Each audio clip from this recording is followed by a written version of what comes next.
We're not like super broke. We're like broke enough to be living paycheck to paycheck and to rely heavily on our WIC card and heavily on me couponing.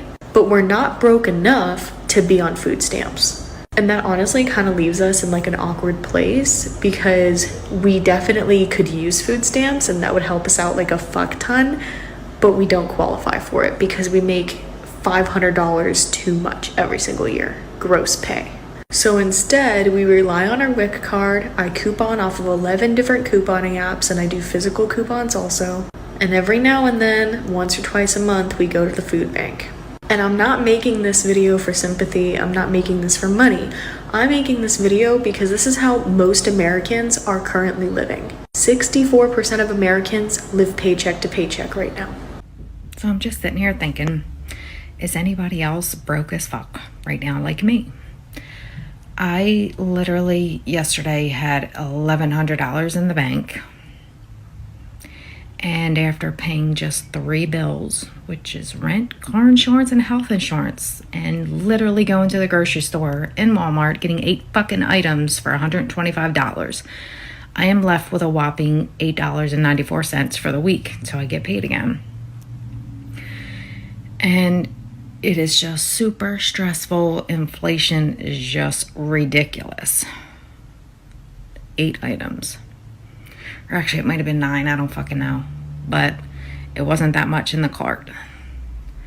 But I don't know. I just get super stressed out in January because all that extra money I could have had went to Christmas. Any other month, I'm fine because I don't spend all that money. But January, super fucking stressed out right now. So I just don't know if inflation is ever going to go down. I wonder if anything is going to get better. But $8.94. And that, mind you, that is just my half of the rent. My rent's $8.49. Know what you're going to say. $8.49 is cheap. I pay half. My son pays half to stay here. Teach him a little bit of responsibility. But for me and my income, and because I claim 0, because God forbid if I don't claim 0, I'm going to owe the government, I don't get much. And I don't qualify for nothing. So that's a lot for me. But yeah, 3 stinking bills. Almost $1,100. That's not counting the rest of my shit I have all the rest of the month. But anyway, is anybody else there broker than me right now? Let me know. Yo, living under capitalism is so exhausting. It's like constantly thinking about how groceries are really expensive, gas prices are so high. What if I can't pay my student loans back? Then that's gonna fuck up my credit. And if your credit gets fucked up, then good luck trying to rent a house or buy a car or buy anything, frankly. And then God forbid you would want to buy something nice for yourself. So let's say you want to buy a new TV or clothes, or you want to get, a nice gift for your partner, or you want to go on vacation. Living under capitalism means that you have to literally measure and monitor every dollar that you spend, and then you have to have some kind of rationale for it too. And then people have the audacity to be like, money doesn't buy happiness. Who the hell said anything about buying happiness? People are trying to buy groceries and pay for their health insurance. And you know the fuck what? Buying things and having money does make people happy. But capitalist logic will have you believing that if you're working class, you don't even deserve to be happy. And that's why there's that constant policing about where does your money go. Hi. So I just got my second disability denial. You said you were unable to work as of 7/31/2021. 2021. That's when I put this application in. 2021. Because of major depressive disorder, post-traumatic stress disorder, chronic pain from injuries, and generalized anxiety disorder, which is the only thing I have proof of. However, based on evidence in file, we have determined that you can adjust to other work. Well, yes, I can. And that adjustment makes it physically, literally impossible for me to make enough money to fucking survive. I just need help. I'm not, that's the crazy thing, is that I'm not even asking to stop working. I just need help so that I can live. And you knew this was going to happen. We all knew this was going to happen, right? And I know what you're going to say. Oh, just try again. But literally for what? They only accept information from the last year of your life. And if I go to the hospital right now, I'll fucking lose everything. And I'll lose everything in upstate South Carolina. It's really not.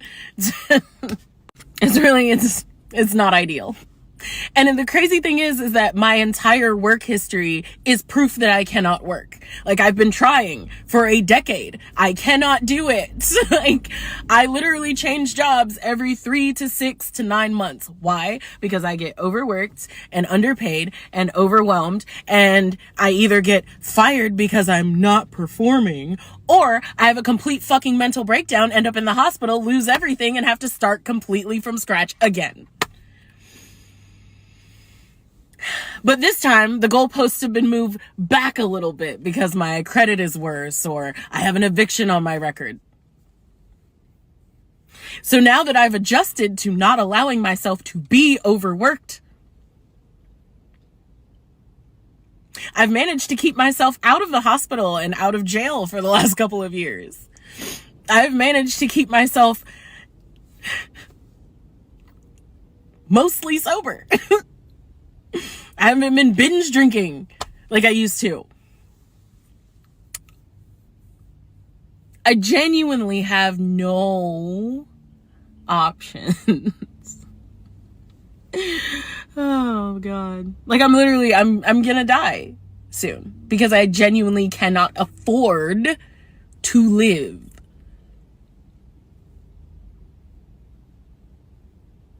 Like, when I say I'm gonna die soon, it's not because I'm gonna do it. It's because this fucking system is.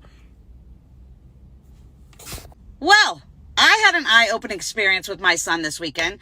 So my son graduated from college 6 months ago. And when he graduated, he was going to move back in with us so that he could find a job here in this local area and save up enough money to move out on his own. Had no problem with that. So it's been about 6 months. He has saved almost every single dime. He works a 40-hour-a-week job. Makes $40,000 a year, which back in my day was sustainable to be able to live. Apparently that's not the case anymore. You can't live on $40,000, which makes no sense to me. So we were looking online at Zillow, Google to find apartments and houses within his budget, a house to rent because he has a dog. So we said, let's write them all down and let's go check them out because pictures don't tell you what's really going on, y'all. So we drove around to some of these, and I can't even tell you, some of them I didn't even feel comfortable driving down the street. They were in really, really shady parts of town, looked like a war zone. The whole house looked like it was off kilter. A lot of work to be, it just looked like it should be uninhabitable. Don't rent this. It should just be tore down, right? And then when we went to apartments, these apartments that were within his price range, and when I say price range, they were still going for $800 a month. These $800 a month apartments, I didn't feel comfortable with him living in these apartments. When I say those two look like they should have just been torn the hell down, they should have been. The only ones that are decent, he found a studio apartment that's in a nice neighborhood, $1,400 for 485 square feet. That is more than my mortgage, right? And then regular apartments, not even glamorous apartments, just 1-bedroom apartment that has normal square footage is anywhere from $1,300 to $1,700. We live in Montgomery, Alabama. We're not in a big metropolitan area. I don't understand how the housing market has gotten so donkey, okay? And everybody says, well, then he should just buy a house since it's cheaper, mortgage is less than rent. Well, nobody will give him a mortgage loan because he has no credit. Not that he has bad credit. He has no credit. He didn't want to get into debt. So he doesn't have any credit to show for it. So it's like a lose-lose situation. I don't know how they're living. I don't know if he can move out right now because I personally don't feel comfortable with the places he can afford moving to. And he can't afford the normal standard shit that I would have afforded back when. How are people doing this, and how do we expect our young kids, he's not young, he's 25, but how do we expect our youth to get ahead? Really.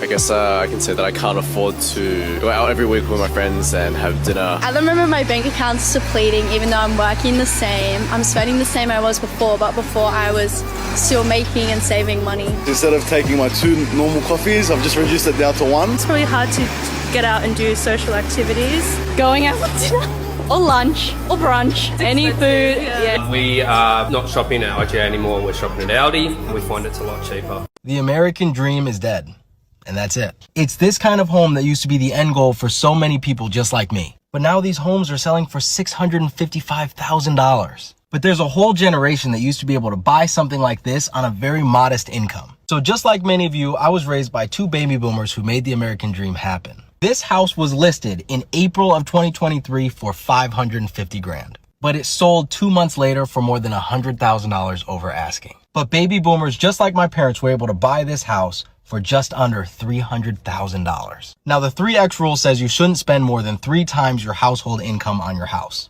So boomers would have only needed a $98,000 household income to buy this home in 2002. Per person, that's $49,000. Now, although that is slightly above average, it's not at all what we have to go through. For millennials to buy this house, you'll need a combined income of $218,000. So each individual will need to earn an income of $109,000. That is more than twice the national average. I just don't want to do this anymore. It's so cold in here, as you can see. I'm wrapped up in a duvet. My son's got like 3 different layers on, just to try and stay warm because it's so cold in here. Watching that woman's video broke my heart this morning. She said she had to choose between gas and electric. And she ended up choosing electric because she needed to cook for her children to eat. And that the gas, she couldn't afford it. So she was literally freezing and shaking in that video, as you can see. And people are going through a lot in the UK right now. It's not even a joke. It is not a joke. Especially when you live in these old houses that were built ages ago.